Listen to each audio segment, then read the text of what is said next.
1 year ago. We open to the mirror of a small, grimy bathroom. In this first panel, we see the room in full detail through the mirror's reflection. The faded, dirt-smudged, off-white walls, the overflowing trash bin and pile of refuse scattered around it, the broken and leaking toilet in the corner, the empty toilet paper dispenser. From the right, we see someone about to step in the frame. Next panel, a girl, 14 years old, stares at her reflection. Her hands are placed on the sink in front of the mirror, perhaps to keep herself steady. She has shoulder-length hair that shimmers and changes color between panels. It is obviously unkempt, and in the same panel she runs her fingers through her hair. A thought bubble comments, "It's going to start falling out if I don't get a hot shower soon." She wears a tight black tank top with a red spiderweb design around the collar. It does nothing to hide the boniness of her arms and shoulders. She crosses her arms, as if trying to hide this from herself. And another thought bubble comments, "That jacket should go well with this. By the time I take it off, it won't matter anymore." Her eyes are a stunning shade of blue, and we linger on a close-up of her pupils, wide, clean, and beautiful, before pulling back in the following panel to reveal faded, day-old gray eyeliner, then fatigue, laden underneath her eyes, and finally pulling back just a bit more to see the makeup around her eyes begin to run with errant tears. Her expression then hardens, her lips tighten, and her brow narrows as she meets her reflection's look with anger and annoyance. Next panel, she wipes the tears from her eyes, smearing her makeup in the process, and the thought bubble comments, "You're so ugly when you cry." Cut to outside the bathroom. We now find ourselves in Horizon City's finest arcadium, a sprawling complex dedicated to providing people with an endless supply of digital entertainment. Arcade cabinets line walls, holographic mascots beckon patrons to virtual attractions, and masses of people are gathered. The girl leaves the bathroom, now wearing a light jacket, and she walks through the crowds with her head lowered. Every now and then, she nearly stumbles. And as we follow her trek through the arcadium, so too do her thoughts. "I'm gonna pass out if I don't eat and need food. Fuck these shoes. That pizza smells so good. I feel dizzy. Going to faint. Am I shaking? I hope I'm not too pale. I should go double check that I'm not too pale. Shit, is my hair falling out? I need to eat. I need to eat something. I feel sick." And then it happens. She collides with a boy about her age, someone with blue skin, longer arms than a human would have, a mop of orangish hair, and standing a clear foot taller than her. She nearly collapses, but he stabilizes her. "Hey, sorry, didn't, see you." She looks up at him, taking notice of the way he's staring at her. Her thought bubble reads, "Keep it cool, we can do this." And she says, No problem. I'm such a klutz. I should have been paying attention." She makes a move to leave, but he calls out to her, It's cool. Hey, is everything all right?" Yeah. No, it's not. I was supposed to meet someone here for food and games, his treat, but he ditched me. My parents locked my credits. So now I'm stuck. I'm hungry and miserable and ranting to a good-looking guy who should be doing much more enjoyable things than listening to my sob story. I'm sorry. With a cool guy grin, the blue-skinned dude approaches her and puts a comforting hand on her shoulder. "My friends can live without me for a bit. Why don't I hook you up with some za? And if you need to vent, then, feel free to vent away. My name's Brugger." Mary smiles and cups her hand over his. "Really? A kind heart in a sea of apathy. Thank you."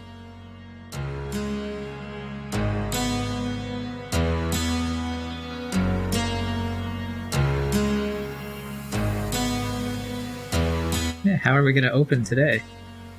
The same way we always open, Alan, raw and dirty. Oh, Hot. that sounds good.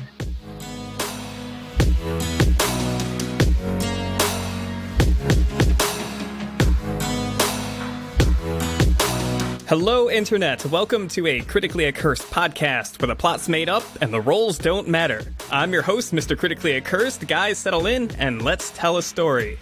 Joining me today are two real-life hormonal heroes, Alex and Alan. Say hi to people, I guess. Hi to people, I guess. Hi, people. Nice. Perfect. Flawless. So is it true, the information I have, that you guys are actually real-life hormonal heroes? Yes, for the moment, I'm still a essential worker. So yes, I am a hero, and I can be hormonal. You poor child. It's probably worth mentioning, listeners at home, that you might be listening to this somewhere around May 2021. We are currently recording it in November 2020. So we are way ahead of schedule on our recording. Also, yay, COVID. Yeah, if that's still a thing in 6 months, I don't know. We'll find out. We'll get there. Maybe. Some of us, anyways. Hopefully. Yeah. So, today's issue is the first issue we're recording of Volume 2, or Season 2, the second part of our fancy little game of Horizon. And, how you guys feeling? How you doing today? Let's do a little bit of a check-in. Alan, tell me some stuff. Stuff is going okay. I'm in grad school right now. I am getting my master's in teaching. So during the day, during the week, I am in high school helping to teach there. And then in the evening, I'm in grad school taking classes. So time for me is non-existent. Although I just had some projects due, which is why this is a great break. Yeah, well, I'm happy to give you this outlet. And it's cool to know that you're working in a high school, because that probably really helps how much you're able to get in touch with the high school spirit for the character that you're playing. You aren't wrong. It's also kind of like some of my students listen to like gaming podcasts, and I was very tempted to tell them about this one, and then I was like, that probably would be very inappropriate. No, fucking plug. Can you tell them about it right before you leave? I can tell them about it when they graduate, and or I'm not their teacher. I think that would be fine. Nah, fucking plug it. Fuck ethics. Alex over here, our number one fan, You're damn just demanding straight. you to plug it all day, every day. I have them put in the goddamn announcements of that school. You're only supposed to be a delinquent in-game, Alan. What's the fun of that? I'm method, Alan. Great. Well, if any of Alan's students are listening to this at any point in the future, we say hi, I guess. Alan's great. I'm sure you know that. Enough about Alan. Alex, it's been a while since we last gamed. It's probably been fucking like a month or more since we last did Masks. What's up, man? Oh, lots going on. I'm fucking leaving the awful church that I'm working at. And thankfully I live in New York State, where a lot of online courses just became free thanks to the governor. So that's my plan. Nice. Anything interesting you swinging into, or? IT, because I can work from home.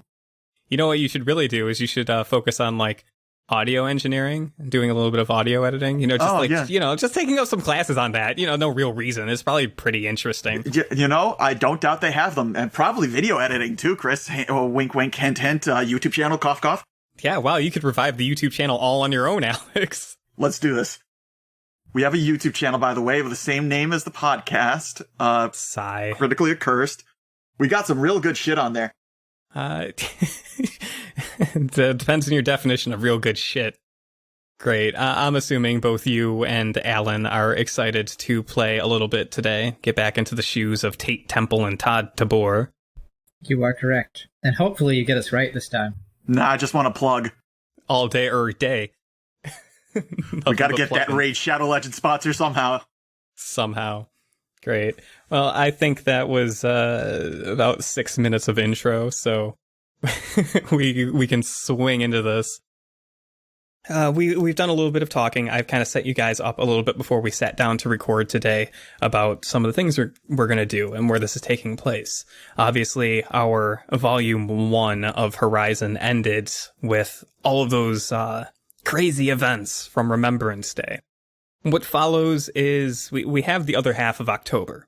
Basically, you guys have a little bit of downtime to kind of recover and see what directions your characters want to start walking in, having just experienced a load of bullshit from Remembrance Day.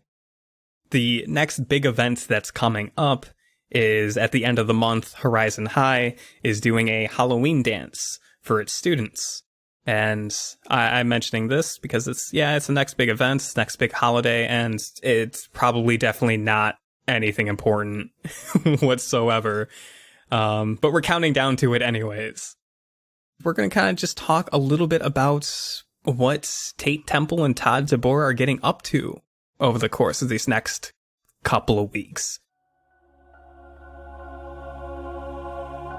We ended with him standing silhouetted against the sun with Nathaniel in the background throwing up.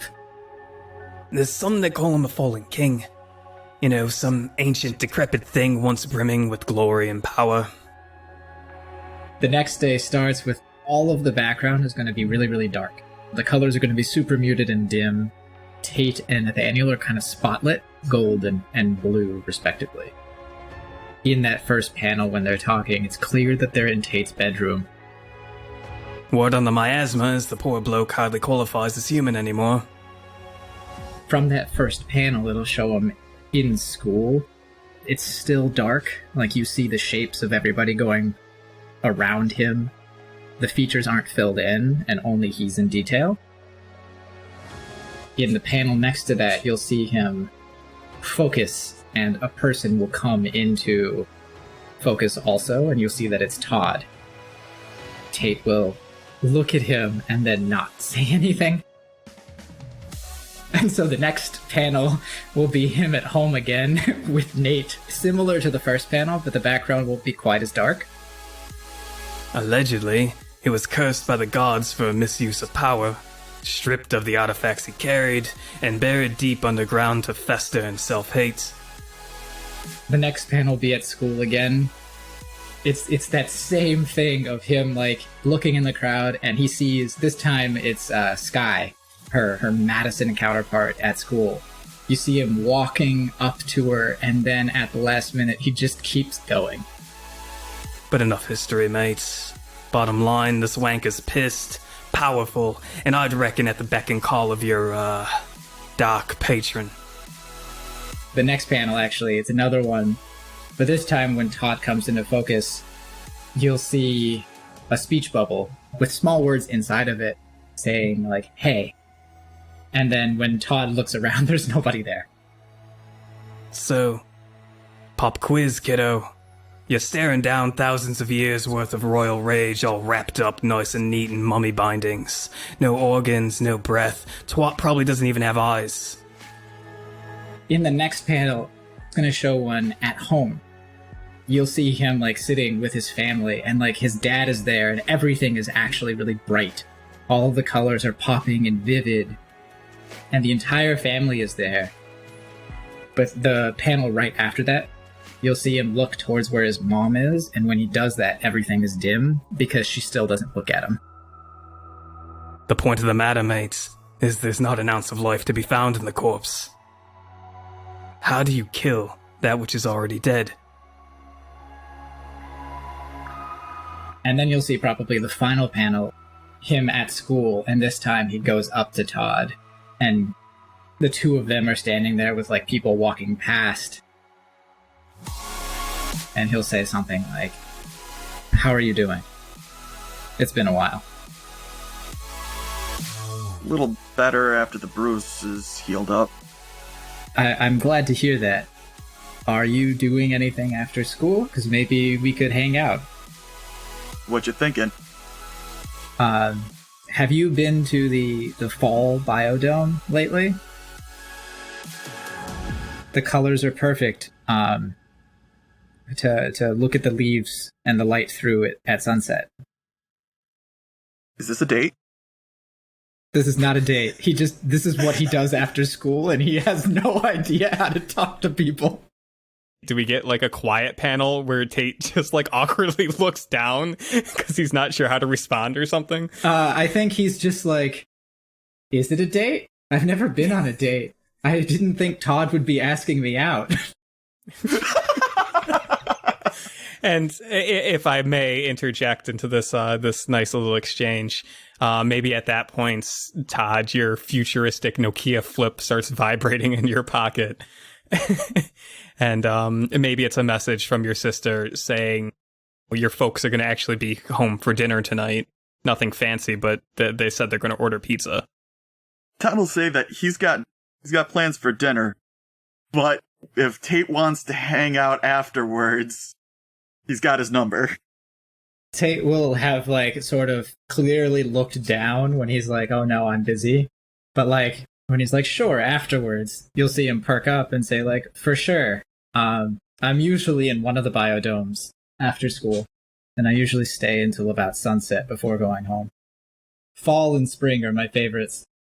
Spring's actually my favorite, personally. Tate will mention that he likes going there, especially to look at the cherry blossoms. And I feel like there's this awkward bit of tensions just there after the whole date misconception. You are not wrong, and it's perfect. Yeah, great. I guess I'll see you later then. And just walk, but he does that thing where he throws his hand up behind him to wave goodbye. Tate will also wave, realizing that, like, after he does it, that Todd obviously can't see it before leaving to go to class. I imagine that whole exchange being like one whole page, and there's several panels in it with just the two of you looking at each other awkwardly and no speech bubbles. Yes, please. Like, it is one splash at the top, and then, like, 6 panels, and then the final, like, sort of long panel at the bottom. Yes. I'm glad that bridge has been crossed. I mean, if this happens, I'm totally down. I'm definitely not... I'm not going to say it's not going to happen. I'm not saying it's not a date, but... But Todd is going to dress a little better. Wear the good underwear tonight.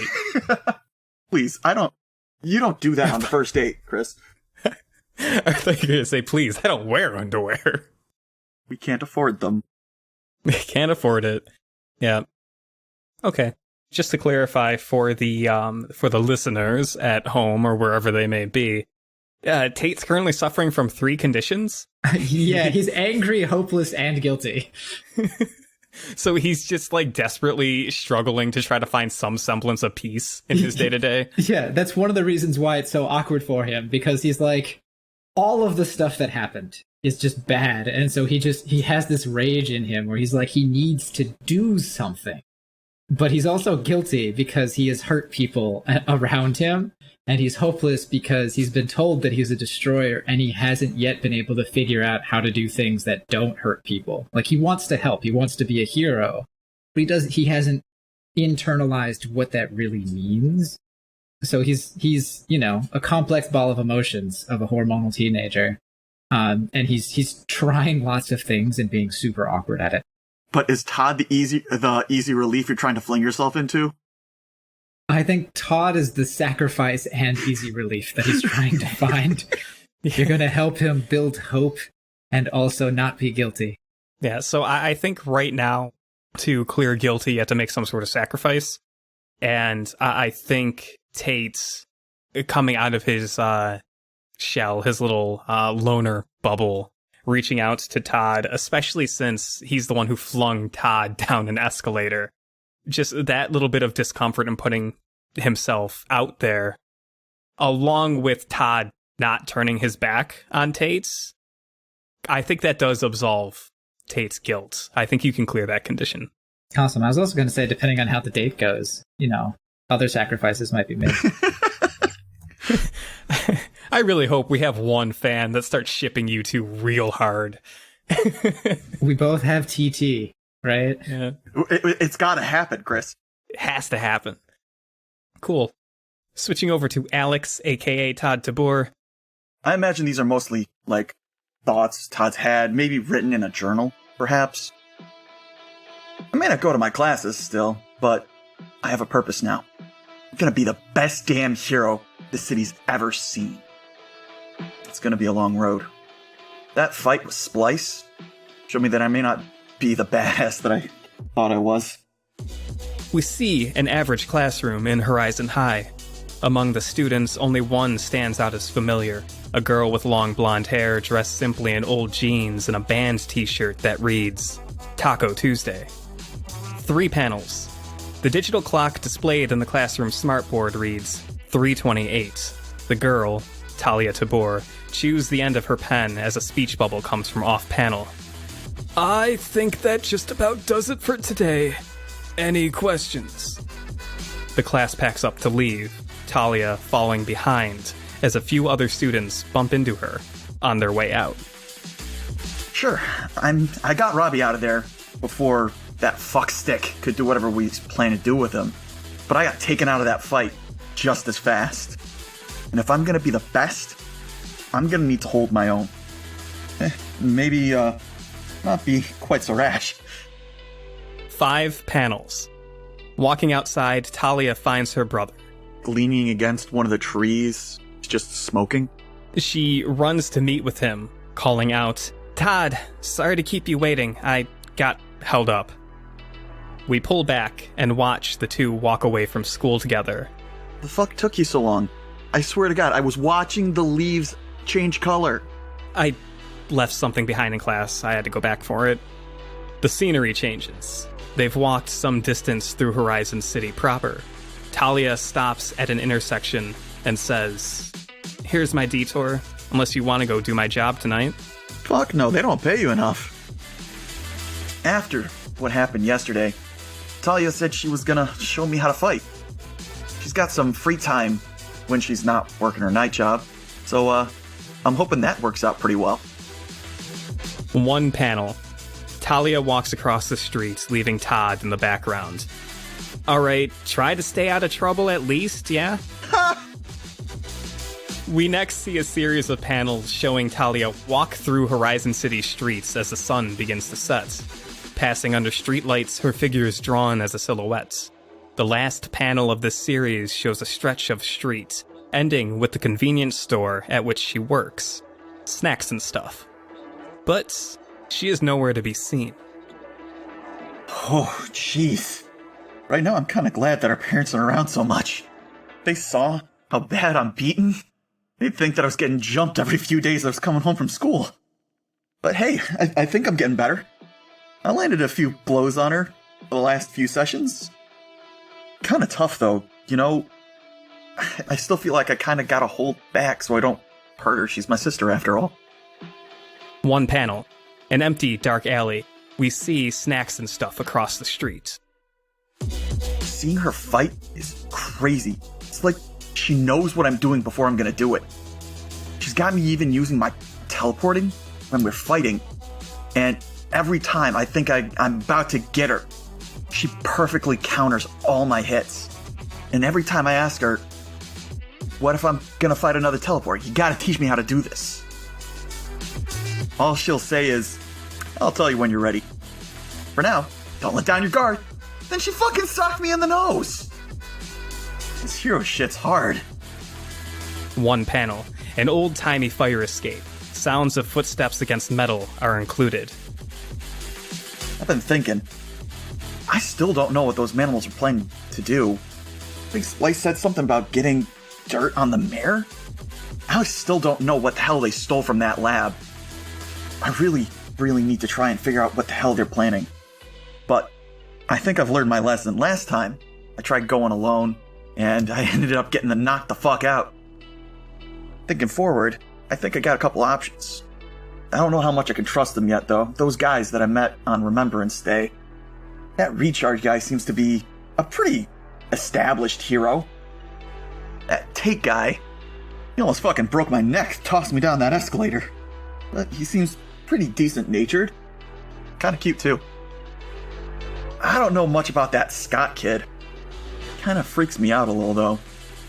I don't know if it's the golden skin, the wings, or the shitload of eyes everywhere. But one thing's for certain, I need to find out what the hell's going on in this town.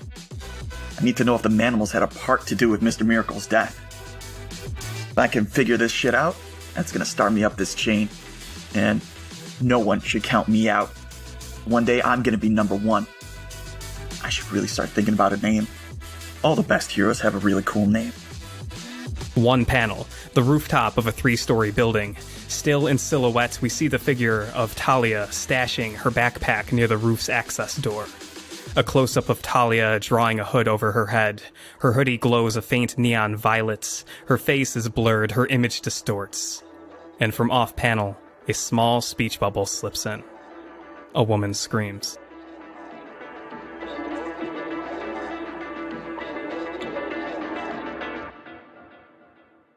So after that, I do want to ask you, Alex, if there's anything else you want to explore as part of Todd's downtime, I guess. Anything else you want to mention that wasn't kind of covered in his narration?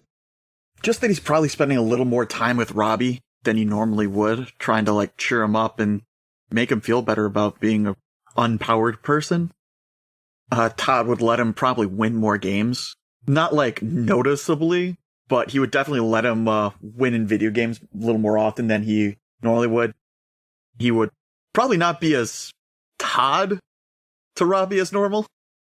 So a little less snarky, a little more caring. Maybe take Robbie out on walks a little more often, like the good dog he is. Right, okay. Because I'm super interested, and I find it hard not to be interested. Can you guys tell me how the not date goes? If the next page that we flip, you know, we've put aside the montage of panels to show that time is passing, and we focus on the singular events of the two of you meeting up to hang out. Tate absolutely gets there first. He was going there anyway, which is why he invited Todd. And so I think you'll see him sort of sitting on a bench surrounded by like all of this beautiful fall foliage. And you just kind of see the sun slowly setting and him sitting there alone, waiting for Todd to show up. And the leaves are red, but like glowing because the light is just hitting them the right way to make them pop. And then joke's on you. Todd just ruins it all. Pew, pew, pew. Joke's on you. Todd doesn't show up. Finger cut. He's so sad. What a delinquent. No, Todd will actually show up. He'll be wearing some nicer black jean jacket since it's the fall biome. His hair maybe a little less of a mess than normal. You'll see him like silhouetted, sitting on a bench. He's looking at the sunset, so I'm going to say that you're coming up behind him. You see like the silhouette of Todd in the background as you see Tate sitting on the bench, and just that like little speech bubble of like the preparing to go in, and walks over and then sit down and say, oh, really does look nice at sunset.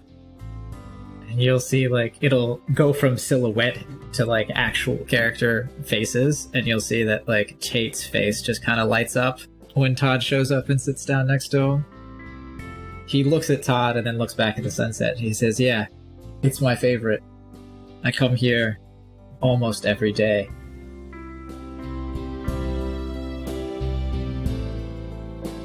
After they've been sitting for like maybe a few minutes, potentially in silence, he'll invite you to come walk with him. Yeah, let's see the sights. All right. It's going to be them like walking down this path, standing, I want to say like not terribly far away from each other. Like, so my hands are definitely in my pockets. I'm assuming your hands are in your pockets, and it's just, they're definitely loner type people, and they're definitely together. And like the leaves are like red and yellow and orange and green still with a few trees. And then there's the leaves on the ground also sort of like twisting around them. There's just going to be a few shots of them in different scenes in different places. I don't think there's going to be many words. I don't think till the very end at least.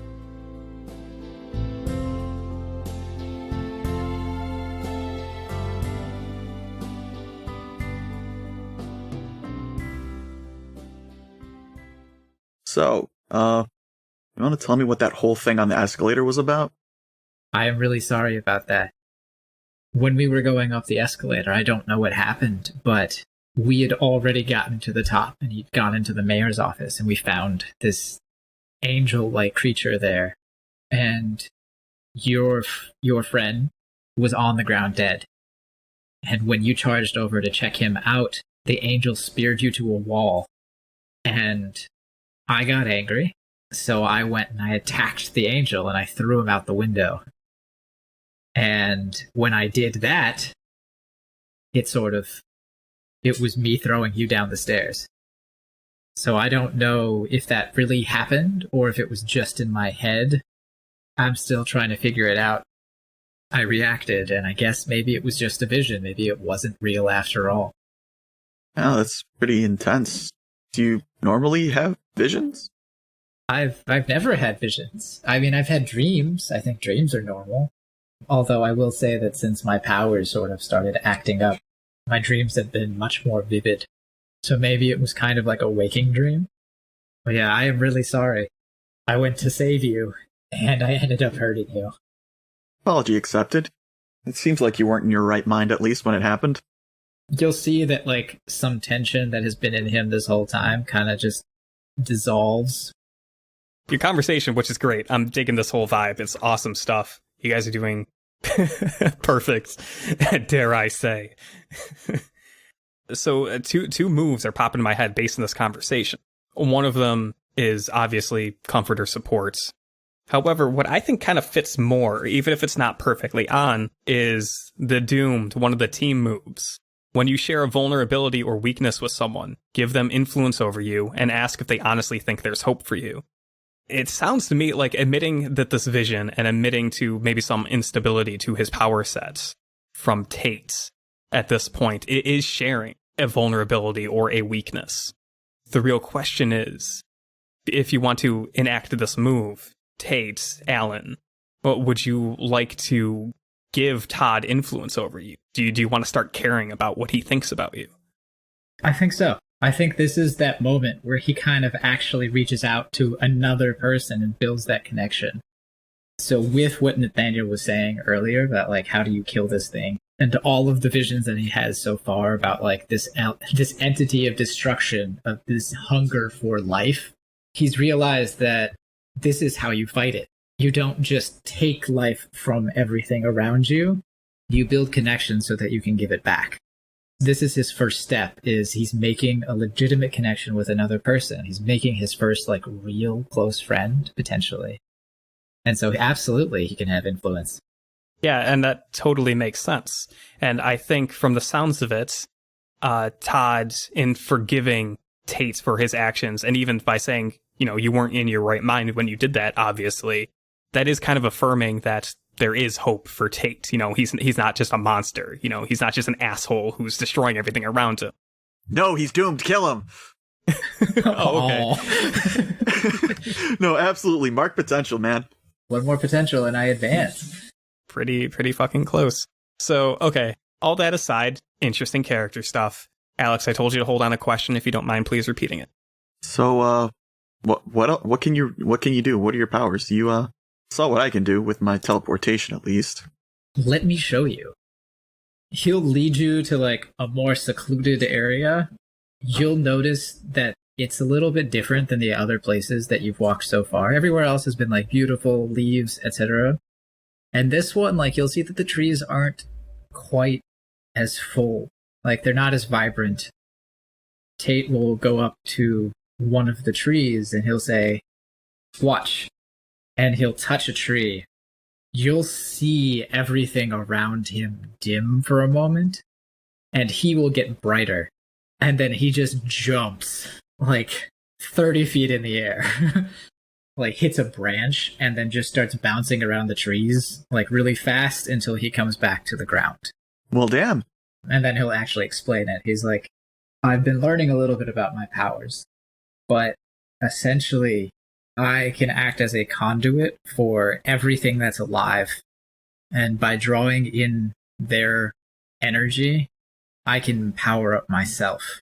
But there's always a cost." And you'll see, like, the tree that he just touched, like, all of the leaves will just fall off and it'll look gray and shriveled. Well, that would explain the feeling I felt after you tossed me. Felt a little weak. I've been learning maybe how to do it in a better way, but right now it's very destructive. I have something a little bit like that. I can negate powers. Really?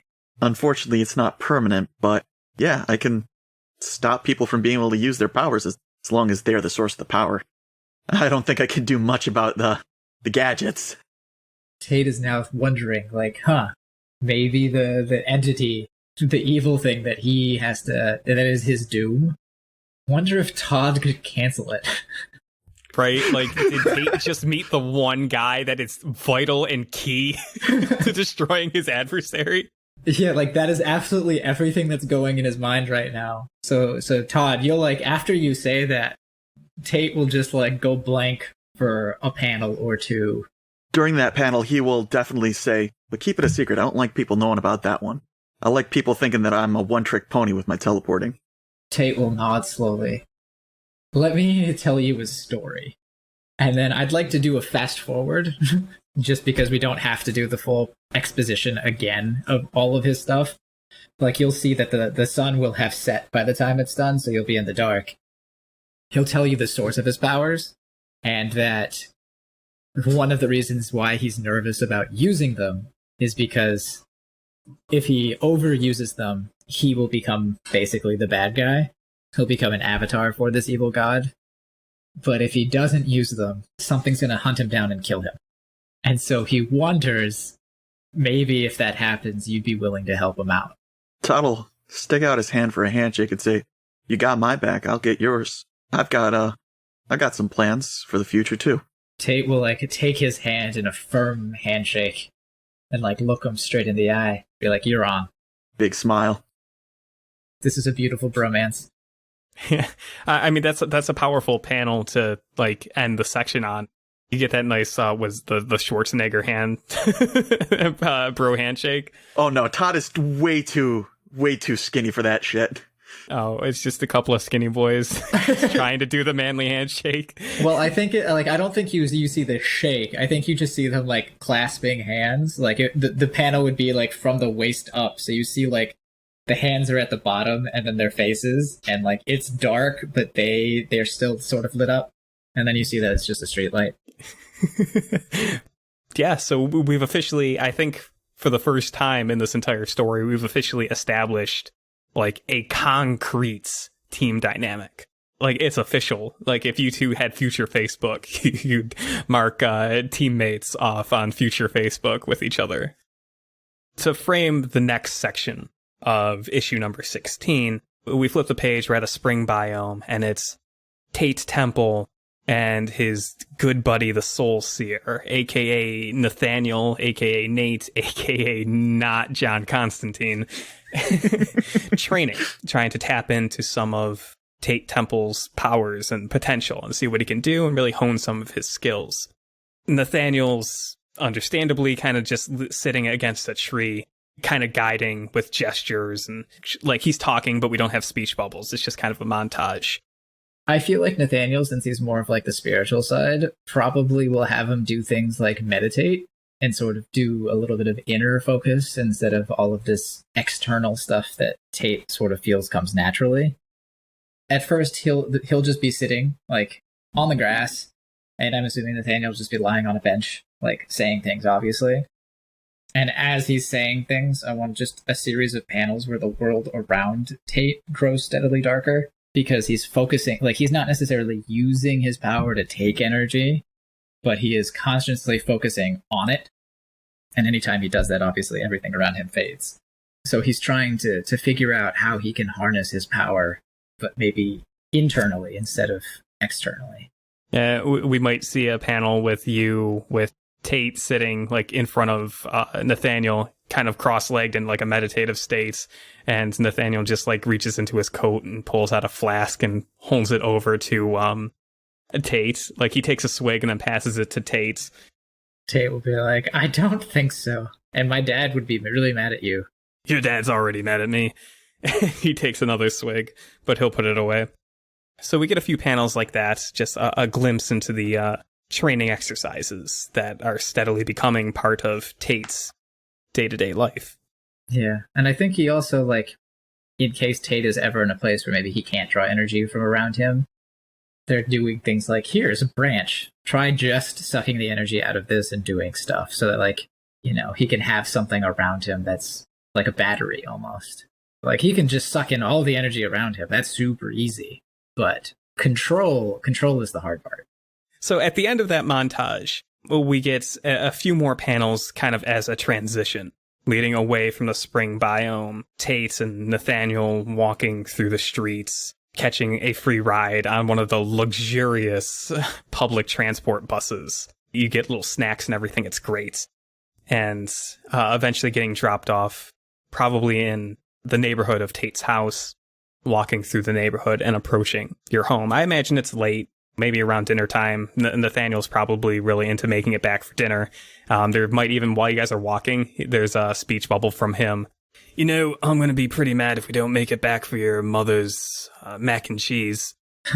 She makes some of the best mac and cheese I've ever had, no lie. It is pretty excellent. I'll race you. He looks at you. There's one panel he looks at you. Another panel his hand goes into his coat. Another panel it pulls out that flask. He takes a swig. He puts it back. His eyes narrow and he says, nope. And he keeps walking. Oh, that was amazing.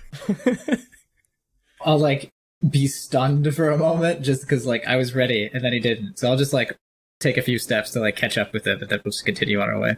We get another close-up of your house, and we see the lights are on. Your dad's been home for a while, for at least a little while now, and there's a mild sense of normalcy at the Temple household. Not completely. You still have Nathaniel crashing with you. He's a fucking weirdo.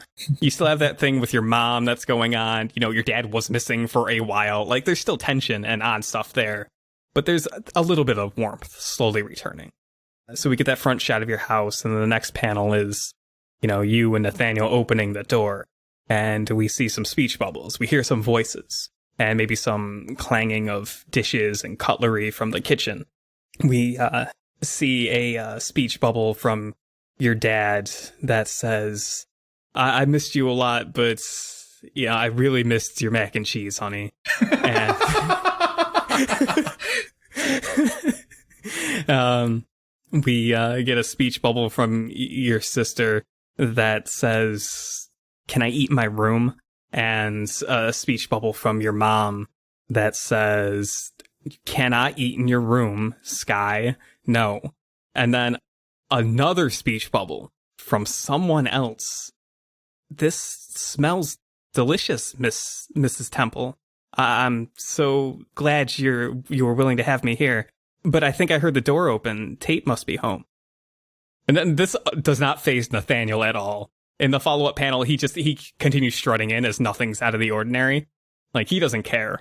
But it's ball's in your court. What's up? You'll see Tate almost stutter step.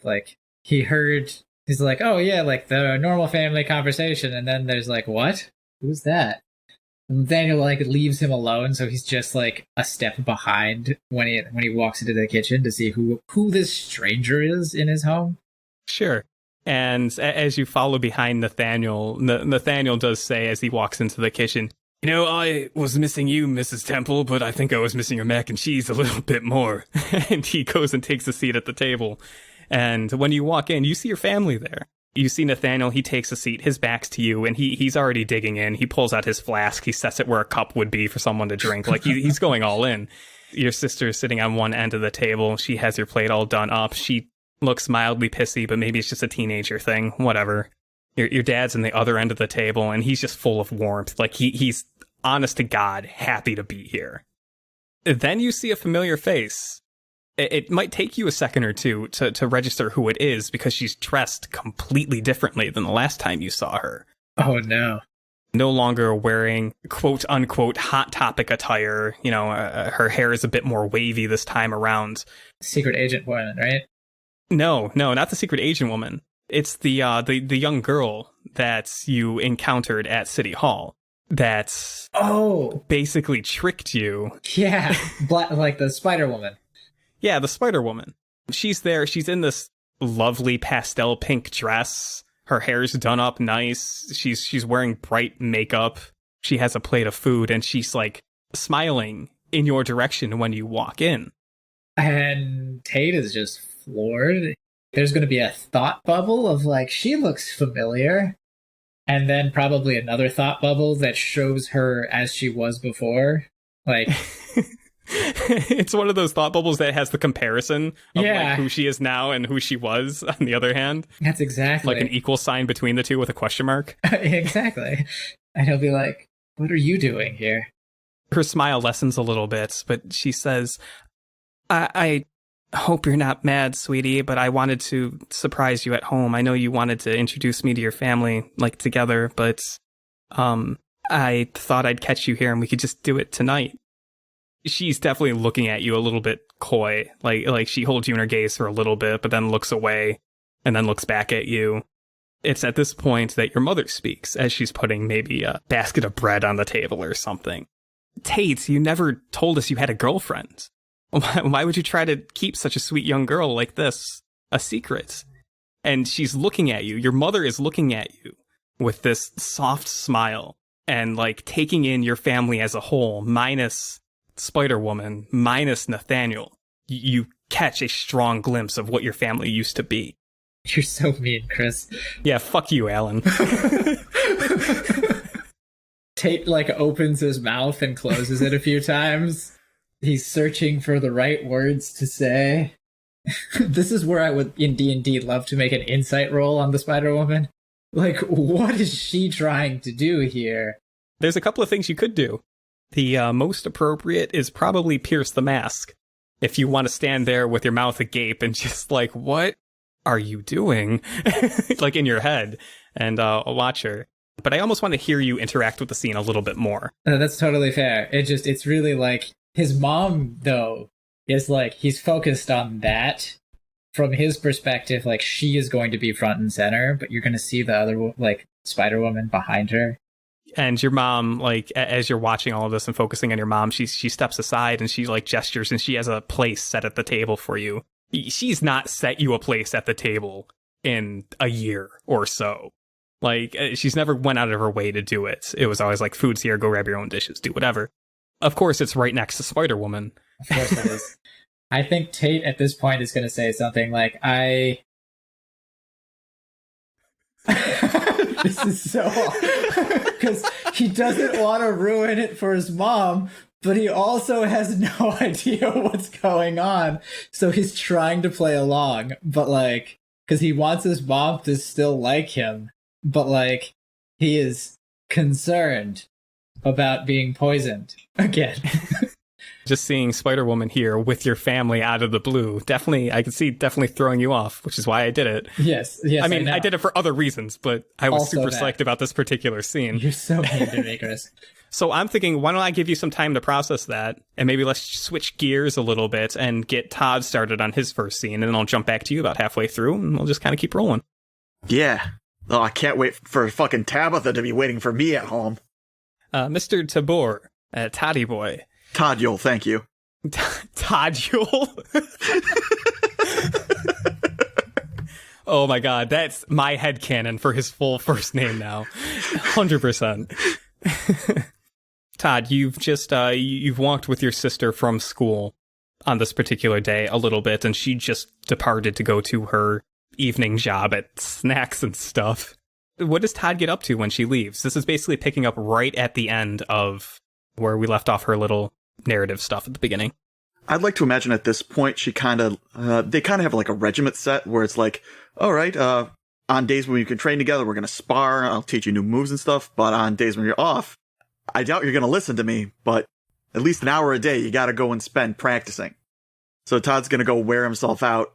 There's like an abandoned like warehouse somewhere near their homes as they live in the worst part of town.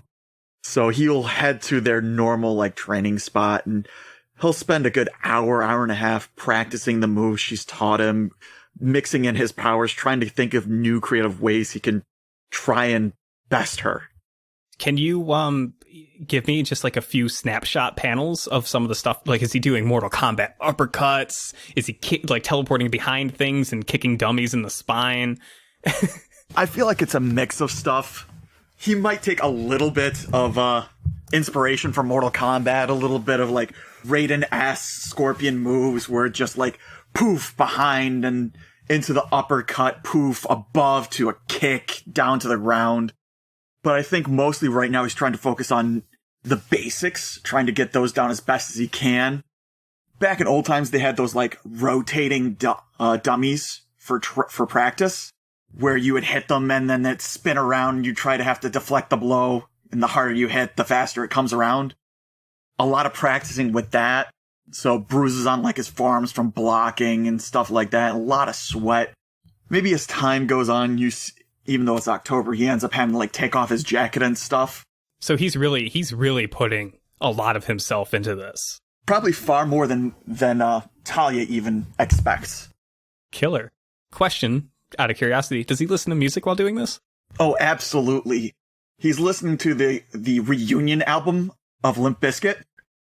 Did they like bring them back from the dead, or like? You see, it was a hidden album. They were meant to put it out before the members all died, but they didn't get out in time. Okay, cool, great. So we get this nice training montage of Todd actually like developing a combat style. What follows afterwards? Probably takes a nice walk around town, smoking, trying to cool down after working so damn hard. Maybe going over to just check on Robbie, see how he's doing. I'm going to conveniently say that Pep and his brother are probably hanging out away from their house tonight, off doing something. In that case, he'll take his walk by himself, maybe head down to the spring biome for a few hours while the sun's starting to go down, then head back home. We might see Todd get home, walk in, his dad's asleep on the couch, as is probably custom. His mom's already out for her evening job, I guess, whatever. We can almost maybe do a little bit of a callback to Todd's first issue of him, like, alone in the house, you know, at the kitchen, setting himself up with some old pizza and just kind of roaming around on his own. After having dinner, he probably goes up to his room for a bit, writes down how he feels he's been making some progress in his journal that's been established now. And let's take that smoking gun off the wall, and he just starts playing around with the guitar. Nice. Hey, he's kind of fiddled with it before. Maybe he knows the basics? Probably your basic chords. So he just starts playing Stairway to Heaven, as all guitarists do. Some time will pass. Maybe enough time where we elapse from one panel of him playing on the guitar to him just kind of kicking back in bed to him asleep for a little bit. And then a panel of him waking up to a thudding sound from his sister's room that kind of stirs him from his sleep. That's definitely got his attention. So can't imagine he has anything like sports related or weapon related in his room. He has a guitar. He is not going to use that guitar. That is a present from his grandfather. So maybe just like with the pen he uses to write in his journal or pencil, just creeping down the hallway and like slowly opens the door to peek through. And the first thing that catches his eye is the faint neon violet glow emanating from a heap on the floor. There's a person lying there, probably a girl, wearing some sort of clothing that seems to be emitting this neon violet light, but she is face down. The window is open and she's not far from it. So, who the fuck are you and what are you doing in my house? There's this faint wheezing sound from the person on the floor. No shit, it hurt. He'll still a little cautious after the whole Manimals thing. He's probably still on edge a little bit, but he'll go over and check out the person. A nice few creeping panels of him getting closer, holding the pen like a knife or something, just very cautious. Oh, absolutely. Awesome. And one of him crouching down and then flipping over the person on the floor.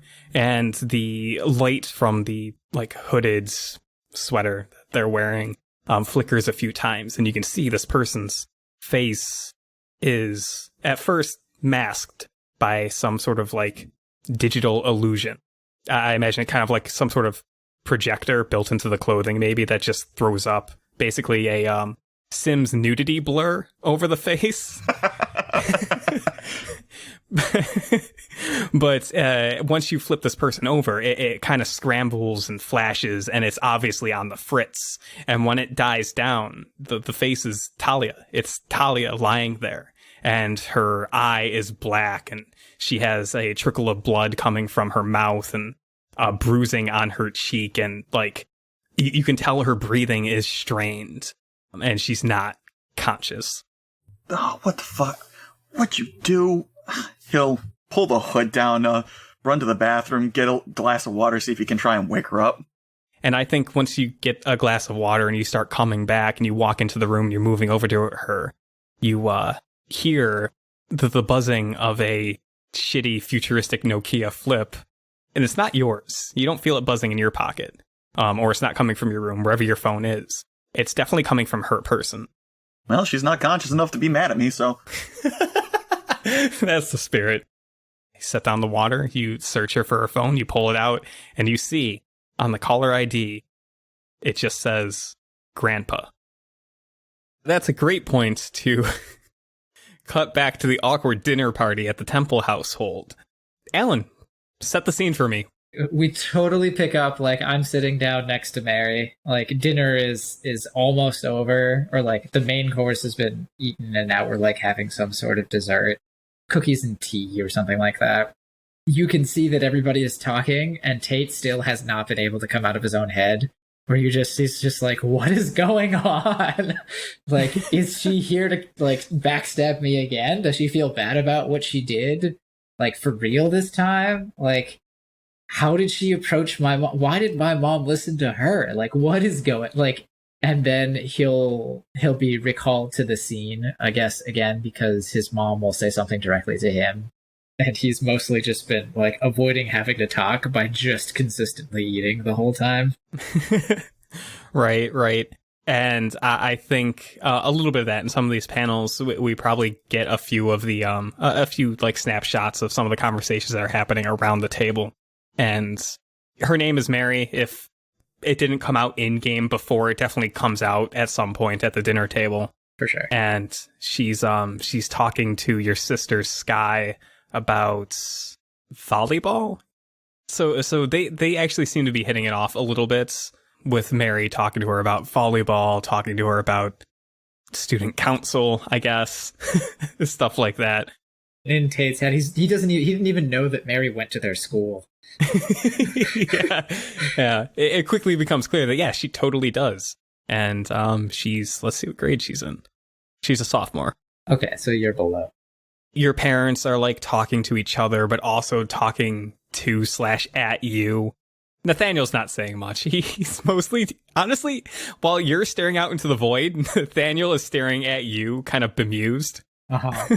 He definitely knows that I'm thrown. Oh, totally. So, he kind of, like, with a little bit of a grin as you're struggling to make your way through this awkward dinner, he kind of says, so, where'd you two lovebirds meet? I'm gonna glare at him. He slowly takes a bite of a cookie. And then I look at Mary to see if she wants to field the question. She leans in a little bit and she whispers, and you're pretty sure the rest of the table can hear it, but she definitely tries to whisper it, and she's just like, your uncle's kind of a weird one, isn't he? And she smiles and sits back up straight and looks at Nathaniel and says, We met at the beginning of the school year. We kind of ran into each other outside of school. Very casual at first until I found out that we both kind of really like going to the same biomes. And, one thing after another, here I am. She takes a slow sip of tea. And Nathaniel just says, is that right? And Tate will just nod and say, like, it certainly was just one thing after another. Your mom will say, that's so delightful. Tate, I still can't believe you didn't tell us anything about her. Why were you trying to keep her a secret? Well, it was unexpected when it happened, and I didn't know what would happen. So it was kind of just going with the flow. Mary giggles and takes your hand, and she says, you weren't embarrassed. I don't embarrass you, do I? I'll just look at her and say, like, I wasn't sure of your intentions, and I didn't want to make any assumptions, because I feel like that has gotten me into trouble in the past. It's very considerate. It's one of the things that I like most about you. I hate this person so much. She's ruining my romance with Todd. Your dad says, well, I think dinner is just about done. He turns to your mom. Why don't we clean up and, let the kids go off and enjoy the rest of the evening? And your mom says, I think that's a perfectly delightful idea. And they, get up. She puts her hand in your dad's shoulder, and they get up and start cleaning off the table. And Nathaniel quickly takes a few more cookies and just stands up and leaves before stopping at the doorway and giving you, a wink. And he says, don't do anything I wouldn't do. He walks off. Sky looks at Mary saying, okay, so if you're going to hang out with Tate for the rest of the night, maybe we can talk at school tomorrow? And Mary smiles and says, of course, anytime. And Sky scampers off. And Mary looks at you. Do you want to go upstairs? Oh, man. What a thing to say. Yeah, sure. Let's do this. I need to know what's going on. I need her to answer some questions for me and/or just explain everything that just happened.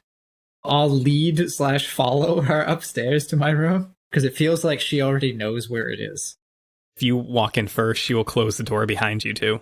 Yeah, I expected that. So I'm just going to be like, so what is this about? Isn't it obvious we're dating? And she has the smile that's she knows she's lying, and she knows she's lying. Tate's just kind of going to sit on the bed and be like, I don't understand. Please help me understand. She begins walking across the room to you. Well, after our little encounter at City Hall, you scared me quite a bit, Tate. And I don't like to be scared like that. So I thought, wouldn't it be nice to figure out where you live, who your family is? Because you will never scare me again. Do you understand? And she's standing right in front of you. I sort of nod. I'm like, okay, I see where this is going. He'll stand up so they're almost eye to eye. He gets that she's doing this as a sort of proactive defense now, because now he has something to be concerned about. Depending on what you do, there's no reason to be scared. Do you remember what happened last time? She rolls her eyes. Of course I remember. It's hard to forget that. There's something wrong with you, isn't it? I don't know if there's something wrong with me. If someone claims that they are afraid and that people have hurt them, I think it's normal to try to help. I don't think it's normal to then attack the person who helped you. I was just buying into Splice's little game. Are you still? No, I haven't seen Splice since Remembrance Day. Good riddance. Guy's a lunatic. You're not wrong. We agree on something. Yes, we do. If you're not with Splice anymore, why is there an issue? I don't like when people have something on me.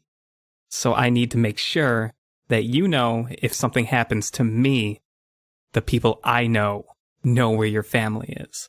To be honest, until I saw you in my house, I didn't know who you were. I didn't even know you went to my school. Well, now you know who I am, and you know that maybe I'm just as scary as you are. This seems more for you than it is for me, obviously. But I still don't exactly get any of this. Clearly this is there's something wrong. But I don't think it's on me to try to fix this. Typical boy. Of course, you don't know what's wrong. And she, walks past you and throws herself in your bed and just, lays back. I mean, you are the one who tried to kill me. I wasn't gonna kill you. Did I know that? Did you make I didn't know you weren't gonna kill me. I didn't. I obviously didn't. And I obviously didn't kill you either, Tate. Yeah, but you were the one who stuck poison in my body and made me, suffer severe pain and then stuck me to a wall. She, throws up her hands. That's her only response, is just, throw up her hands. It's in terms of what we did, I thought what I did was fairly small in comparison. It felt like you were ripping me apart from the inside. I didn't realize you felt so strongly about me. She sighs and rolls her eyes and just, fidgets a little bit before whipping one of your pillows at you. I will probably not catch it. Sure, it bounces harmlessly off of you, whatever. Take a condition. No, I'm kidding. Oh, that'd be so sad. I'm like, so tell me about yourself. How did you end up in this to begin with? Do you mean hanging out with Splice, or? Yeah, I mean, now that you have come to my home and established yourself as my girlfriend, I feel like it behooves me to know something about you. I suppose maybe we could talk a little bit, but I want a couple of things. One, I want to stay here tonight. Two, if you can, and I'm sure you can you set aside some of your mom's mac and cheese for me to take tomorrow? The second I can probably do, although that will be tricky considering the other people in this house. The first one, I am not sure about. Oh, please, your parents love me. Did you do something? I used my charm. I'm charming, Tate's. Tate's just giving her like this sidelong glance. I'll go have a sleepover with your sister if I have to. I think that would be much better. You're no fun. Like, if you need to stay in the house, if you're running from something, I don't mind potentially helping you with that. But I'm not running from anything. Then why do you want to stay here? Because I want a place to crash. Tate's like still waiting for her a little bit. Like, I feel like there's something more. You know what? While you're talking to her, I feel like we've inquired enough by this point. If you want to take a look at Pierce the Mask and see some of those questions there, throw down 2d6 and add your mundane to it. You're still angry, though, so your anger makes piercing the mask more difficult. So you're adding your mundane, but subtracting 2. So I got a 7, so that's a 5. Cool, you flat out fail. Which means you get to mark potential, which means... Dun, dun, dun. Which means for the first time with this game, someone gets to take an advancements. We'll lead out of the scene and we'll loop back around and see. I'll give you a moment to see what advancements are available to your playbook and see what you might want. But like, you ask her this inquiry. I think it was like, why do you want to stay here if you're not running away or something? And her response was just like, I want somewhere to crash. And I think what follows is maybe just like a series of panels of the two of you conversing, but we don't get any more information. It just always ends up like, I just want somewhere to stay. I'm not running away from anything. I'm not scared. All right. I'm here now. I don't want to leave. Like, it's dark out already. You want to kick me out into the world? It's dark. I'm alone. What sort of monster are you? You know, just stuff like that. Okay. I mean, I think he'll pick up on the, like, you probably just said it as a throwaway line, but she said, I'm alone. And I think that might resonate with him. But I think he'll say that it probably is more appropriate for her to stay with, like, since she and Sky were hitting it off, then they should definitely have a sleepover. And that would be more appropriate. Then we will loop back around on this and see how that kind of finishes off as we jump back over to Todd. We left you off with picking up your sister's phone and the caller ID reading Grandpa. Yeah, he's processing that. Processing. Answering. Grandpa? And there's a moment where there's no response. This is Todd, isn't it? Yeah. Couldn't reach your sister. Her suit must be down. Huh? She alright? No. She looks like she got beat pretty bad. What the hell happened? Also, why is she dressed up like she's a superhero? Why is she a superhero and she didn't tell me? I don't have the time or the patience to explain all that bullshit tonight, kid. Listen, what's important right now is your sister got the shit beat out of her because she wasn't careful. She went in blind, she didn't survey the area, she fucked up. And right now, there's someone in danger that really needs a hero to help them out. I can't do it. Your sister can't do it. Guess the ball's in your court. You want to step up? Just the moment that thought bubble. It's hero time. Where am I going, Grandpa? Not your grandpa, but why don't you take a solid couple of minutes to make sure your sister's stable, huh? I pour the water on her. She groans, but doesn't wake up or anything like that. I don't see any more blood, and she's moving. Christ, kid. All right, I'm gonna need you to do something for me, because I'm not losing a hero tonight. I need you to strip her down.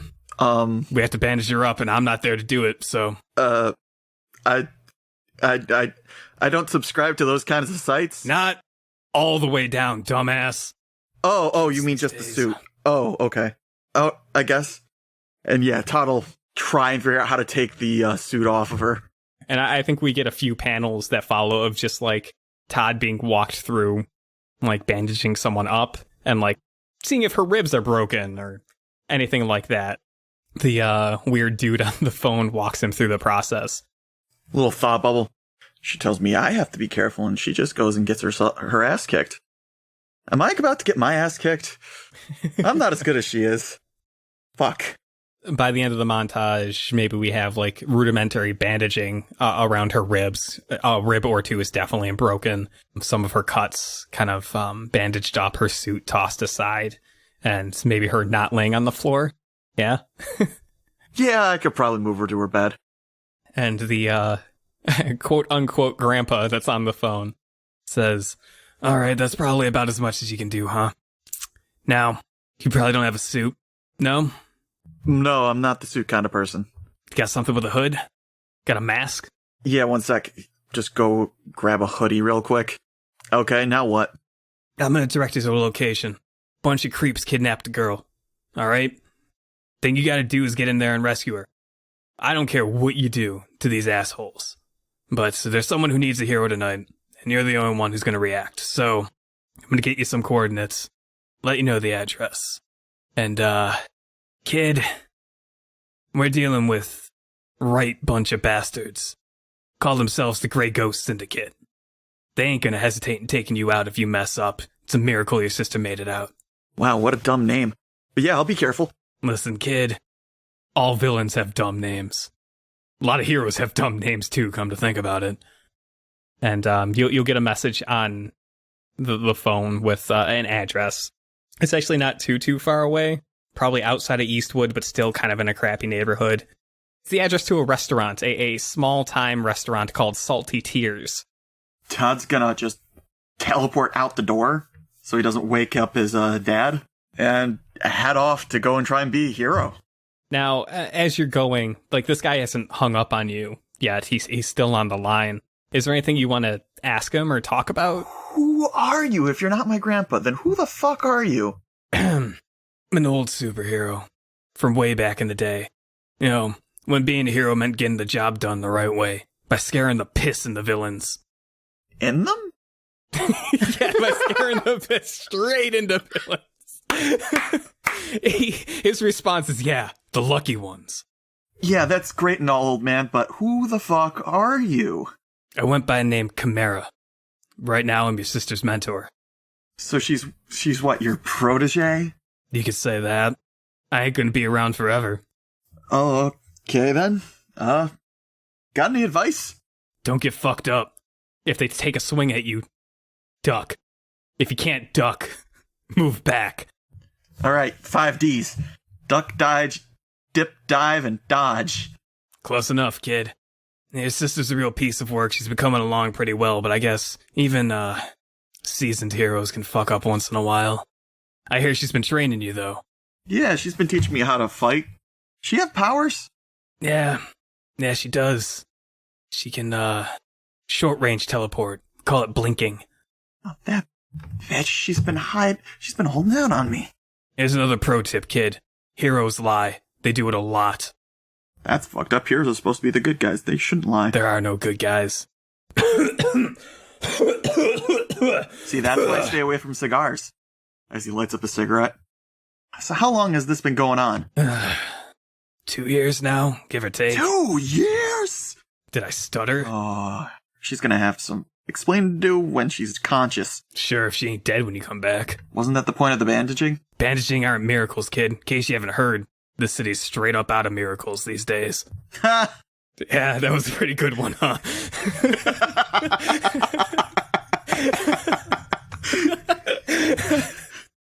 Swinging back over to Tate's, Alan, what's the rest of that evening look like? If we get just like a page or two of the afterwards, what's up? I'll say, like, once we've established that she's going to stay the night, I think it's fair that, like, Tate is still going to chat with her. Like, he wants to get to know who she is, like, as a person, just to make sure that everything is okay. Obviously, everything is not okay, because she's, you know, overtly threatening his family, but also he kind of gets it, because she feels powerless. Allegedly. Yeah, well, I mean, like, I'm guessing that's also the reason she went to Splice and got spider powers to begin with, is because she doesn't like people having power over her, and so she got some way to get better. Sure, and these hunches are very likely. You know, they seem pretty likely to me. But these conversations you have with her, she's avoiding a lot of direct questions, and you don't get a lot of information out of her. So you really only have your assumptions. I mean, that's fair. Yeah, I'll do my best. And at some point, I'll be like, here, why don't you go chat with Sky for a bit? And then I'm going to go like sit out in the backyard or something because I need time to process. And Tate likes being outside more than he likes being inside. Sure. So that particular section probably ends with a panel of you sitting alone outside. Yeah, probably just in the backyard. Like, it's nighttime, it's dark. He's just chilling. He's sitting out there looking up at the sky. Since we have future public transport, no emissions. So I'm assuming that I can... There's still probably light pollution a little bit, but I'm assuming that I can see the stars a bit. And so he's just staring at the stars, trying to figure out what to do next. Absolutely. This whole experience, everything Tate's been through so far, has led to an advancement. Do you have one in mind you'd like to take? So I was actually thinking, if it's cool, one of the advancements I can take is actually burn and flares from the Nova playbook. And which 3 flares are you choosing? Do you know yet? Again, going along the lines of he wants to be someone who is helpful and good, I chose Boost, which allows him to spend burn that he's accumulated by powering up to supercharge a teammate's efforts so that they get a bonus to what they're doing. That's awesome. Another one is Moat. He spends a burn to create a barrier that holds back threats. And then the last one is Constructs. So he can spend a burn to create any object up to the size of a person. And he can spend additional burn, assuming that he's managed to charge up his powers enough to animate it. Interesting. Are you going to flavor that like creating living things, like rechanneling life energy into things? Yeah. So like sort of like animate object from D&D. Okay. Yeah, I see. That's an awesome angle. I like that. Quirky, a little quirky, but I like it. And then I think we cut to more time passage. We go back to another like training montage with Nathaniel.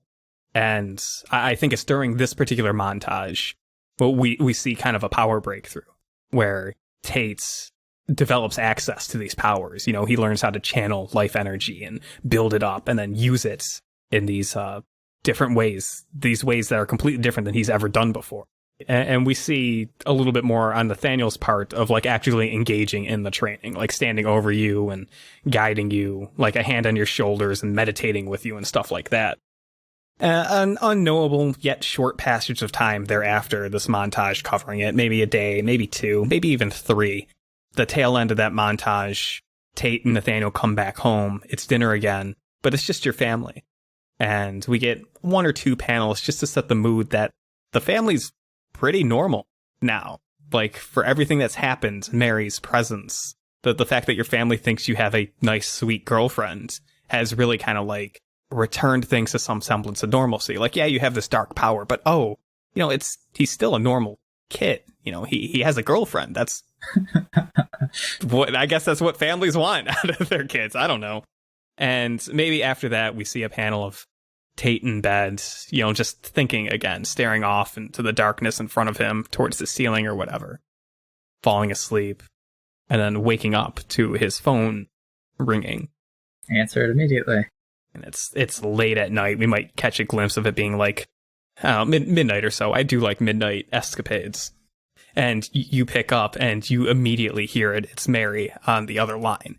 And she's just saying, Tate, you have to come help me. You're the only one who would. Please. And then there's this loud crashing sound and some people talking in the background. And then the line gets cut. Oh, man. She didn't tell me where she was. But yeah, I'll see if I can find her. I'm going to ask you both to frame the very last panels of your sections or of the comic book, however you want to do it. You guys tell me how this comic book ends. What do we see at the very end? The problem, like, I don't know if she gave me enough information to find her. If only you had a way of peering into the void and finding a person in this wide, wide world. I mean, that's exactly what I'm going to do. So I'm going to, in fact, mark off one of my Doom track. No, don't mark off anything yet. Just set up the last panel. Oh, okay. In that case, you'll see him.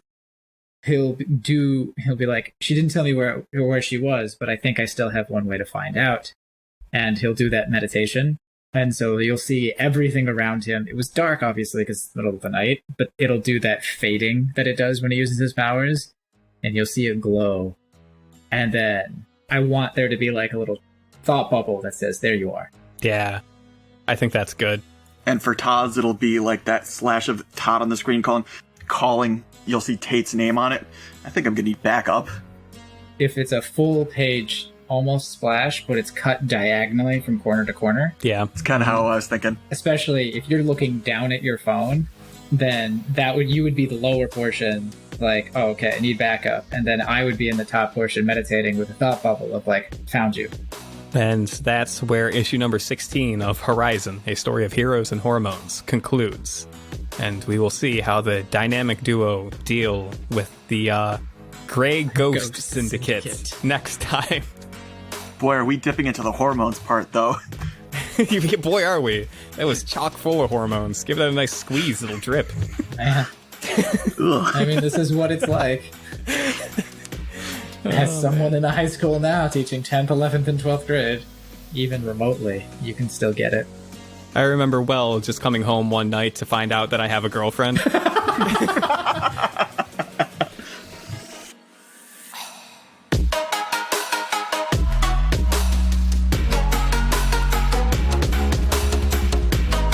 And then you see that it's just a straight light. Yeah, you don't see the legs twisting like, oh, Senpai noticed me. That was good, you guys. Good character stuff. I'm into it. I'm shipping you two now. Oh, Chris is our #1 fan. Lauren is also shipping us really hard now. Perfect. Isn't she only hearing your side of the conversation? Yes. That's why she likes it a lot. You can see every time like I say something, she's like, oh, and like makes faces at me.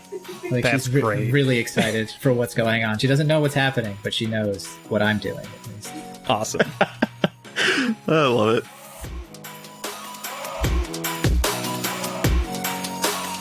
Like he can just suck in all the energy around him. That's super easy. But control is the hard part. Sucking is big time easy. It's knowing when not to suck. That's still phrasing, Chris. Still phrasing. Really? Okay, yeah. You're a superhero.